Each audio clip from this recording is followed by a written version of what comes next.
Okay, for this learning target, we're going to be talking about simplifying radicals. And you need to know the radical is the symbol that indicates a square root. When we write square root of 25, this symbol right here is actually just called the radical. And we call the number or expression under the radical, we call it the radicand. Some terminology there for you. And it's worth pointing out, even though I think you've probably got a pretty good handle on it, that the reason the square root of 25 is 5 is because if you square 5, you get 25. Square roots are kind of always asking you a question. They're saying, what number would you square to get this? Or what expression would you square to get this? So our goal with this, what you're going to see in this video, is to simplify radicals. And the thing that helps my students the most is to think about a factor tree. You made these, I think, probably in middle school. And just because you did it in middle school doesn't mean it's something that you can't do now that you're a high school student. So just in the way of reviewing the concept, if it's been a while since you've seen it, if I were going to make a factor tree of 32, I'm simply looking for prime factors, numbers that go evenly into 32. I noticed that 8 and 4 is one possibility. And it's not the only way to do it, but it's the one I chose. And then you want to ask yourself, is there a number other than 1 that goes evenly into these numbers? So 8 can be broken down to 2 and 4. But now 2 is what we call a prime number. So with my factor trees, I always circled those. 4, though, can be broken down into 2 times 2, which are both primes. And this 4 can be broken down the same way. So all that's telling me is that 32 is the same as 2 times 2 times 2 times 2 times 2. Or 2 to the 5th. And that was the factor tree you made.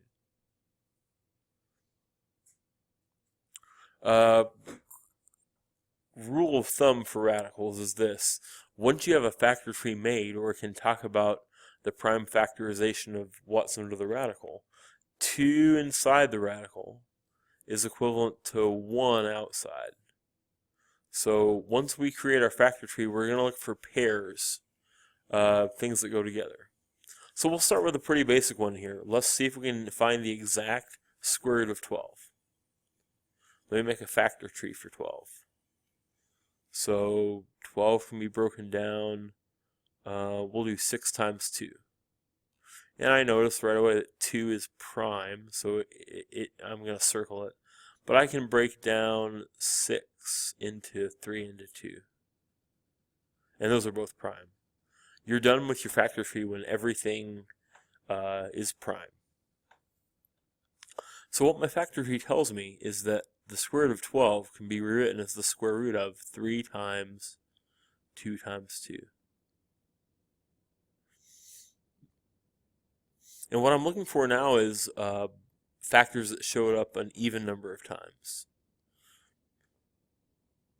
Since 3 times 2 times 2, since 2 showed up twice, I'm going to replace this square root of 2 times 2 with a 2 on the outside.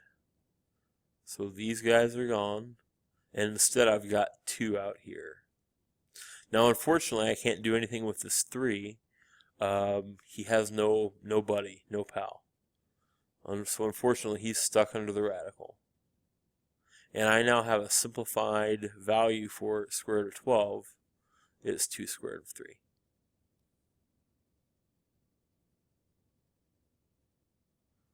Let's try a slightly more complicated one. The number's a little bit bigger. We've got square root of 200.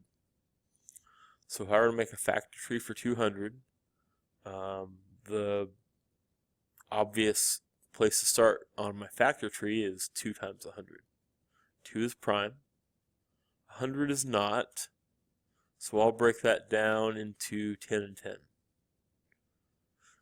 But those can be broken down into 2 and 5.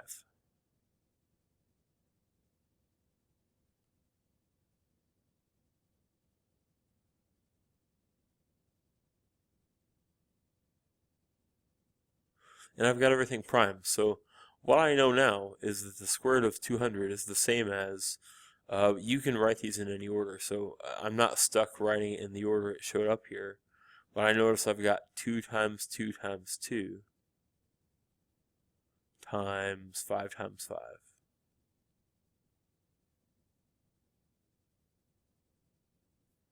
And I'm looking for pairs that showed up under my radical tree when I was primely factored.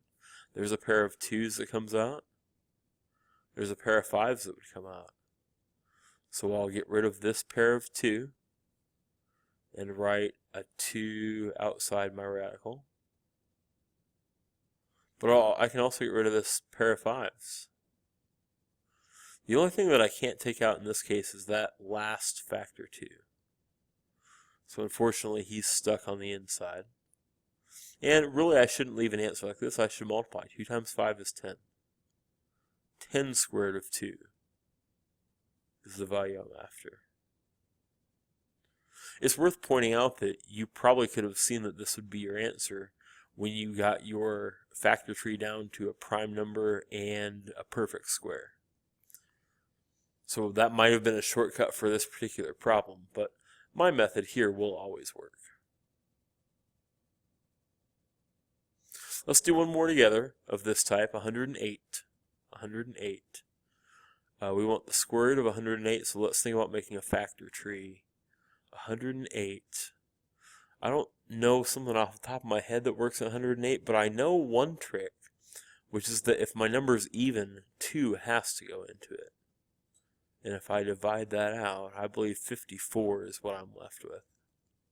So 2 is prime. 54 is not. I remember that 9 times 6 is 54, but they can be broken down. 9 can be 3 times 3. And 6 can be 2 times 3. And I have 108 primely factored.